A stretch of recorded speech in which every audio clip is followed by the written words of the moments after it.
آج پورے دیش کے ساتھ ساتھ دلی میں بھی محرم کا شوق منایا جا رہا ہے۔ امام حسین کے ماننے والے آج سڑکوں پر جلوس نکال کر ان کا ماتم کر رہے ہیں۔ قریب 1400 سال پہلے آج ہی کے دن عراق کے کربلا میں مسلمانوں کے پیغمبر حضرت محمد صاحب کے نواسے امام حسین اور ان کے 71 ساتھیوں کو بڑی ہی بے رحمی سے قتل کر دیا گیا تھا۔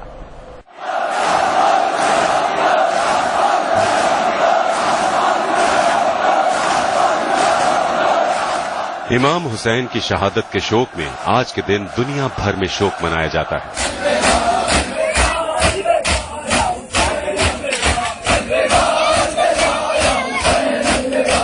امام حسین مسلمانوں کے پیغمبر محمد صاحب کے نواسے تھے جو کربلا کی جنگ میں اپنے 71 ساتھیوں کے ساتھ شہید ہوئے۔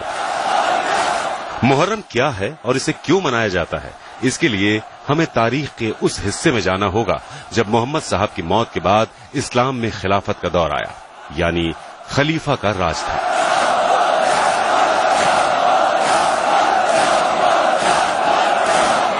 خلیفہ کو پوری دنیا کے مسلمانوں کا پرمکھ نیتا مانا جاتا تھا۔ پیغمبر محمد صاحب کے گزر جانے کے بعد لوگ آپس میں طے کرتے تھے کہ ان کا خلیفہ کون ہوگا، مگر کچھ لوگ تلوار کے دم پر اس عہدے کو حاصل کرنا چاہتے تھے۔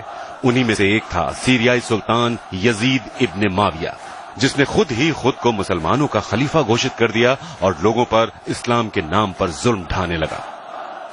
اور جب امام حسین نے اس کا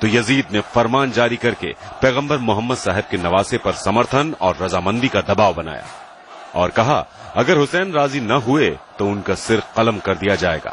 مگر امام حسین نے کہا میں ایک پاپی، بے ایمان اور خدا رسول کو نہ ماننے والے یزید ابن معاویہ کا آدیش نہیں مان سکتا۔ اس کے بعد سعودی عرب میں اپنے وطن مدینہ کو چھوڑ کر امام حسین حج کے لیے مکہ چلے گئے، مگر یہاں بھی یزید نے اپنے سینکوں کو شردھالو بنا کر ان کا قتل کرنے کے لیے بھیج دیا۔ چونکہ مکہ میں خون خرابہ حرام ہے، لہذا جیسے اس بات کا پتہ امام حسین کو چلا تو انہوں نے اپنے پریوار اور قریبیوں کے ساتھ مکہ چھوڑ دیا، مگر یزید کی فوج نے انہیں عراق کے کربلا میں گھیر لیا۔ سن 680 عیسوی میں اردو کیلنڈر کے پہلے مہینے محرم کی 2 تاریخ کو امام حسین کربلا میں تھے اور یہاں انہوں نے یزید اور ان کی سینا کو اسلام کے صحیح معنی سمجھانے کی بہت کوشش کی، مگر وہ طاقت اور دولت کے نشے میں اس قدر چور تھا کہ نہیں مانا اور اس نے امام حسین کو الٹیمیٹم دیا کہ یا تو وہ یزیدی کی خلافت کا سمرتھن کریں یا جنگ کریں۔ حسین جنگ نہیں کرنا چاہتے تھے کیونکہ انہیں اپنے نانا محمد صاحب سے یہ سیکھ ملی تھی کہ اسلام جنگ کا نہیں محبت کا نام ہے۔ یزید نے امام حسین پر دباؤ بنانے کے لیے ان پر نہر سے پانی لینے کی پابندی لگا دی، جس سے حسین کے کنبے میں موجود چھوٹے چھوٹے بچے اور بوڑھے اور عورتیں پیاس سے تڑپ اٹھے۔ 3 دنوں تک انہیں بھوکا پیاسا رکھا گیا اور اسی حالت میں جبرن جنگ کرنے کے لیے مجبور کیا گیا۔ تب امام حسین نے یزید سے خدا کی عبادت کی ایک رات مانگی جسے عاشورہ کی رات کہا جاتا ہے، جس کے بعد محرم کی 10 تاریخ کو کربلا کی جنگ ہوئی۔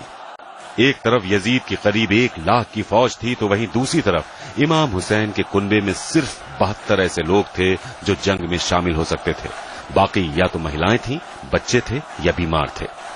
امام حسین اور ان کے تمام 71 ساتھیوں کو بڑی بے رحمی سے قتل کر کے ان کے سروں کو جسم سے الگ کر دیا گیا۔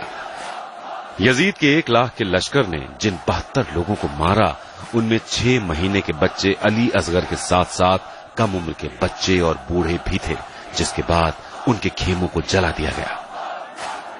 امام حسین نے خوشی خوشی اپنے پریوار کو اسلام کی راہ پر قربان کر دیا تاکہ دنیا کو یہ سندیش جا سکے کہ اسلام تلوار کی نوک پر نہیں بلکہ امن کے سندیش کی بدولت ہے، مگر آج اسی اسلام کو ابو بکر al Baghdadi, Hafiz Saeed, Usama bin Laden جیسے لوگ اور آتنکی سنگٹھن بدنام کرنے کی کوشش کر رہے ہیں۔ حسین اور ان کے 71 ساتھی مر کر بھی امر ہو گئے۔ آج بھی ان کے اہنسا کے سندیش کی مثال پوری دنیا دیتی ہے۔ میں نے امام حسین سے سیکھا کہ مظلوم ہوتے ہوئے بھی کس طرح جیت حاصل کی جا سکتی ہے۔ اسلام کی بڑھوتری تلوار پر نربھر نہیں کرتی بلکہ حسین کے بلیدان کا ایک نتیجہ ہے۔ انصاف اور سچائی کو زندہ رکھنے کے لیے فوجوں یا ہتھیاروں کی ضرورت نہیں ہوتی ہے، قربانیاں دے کر بھی جیت حاصل کی جا سکتی ہے، جیسے کہ امام حسین نے کربلا میں کیا۔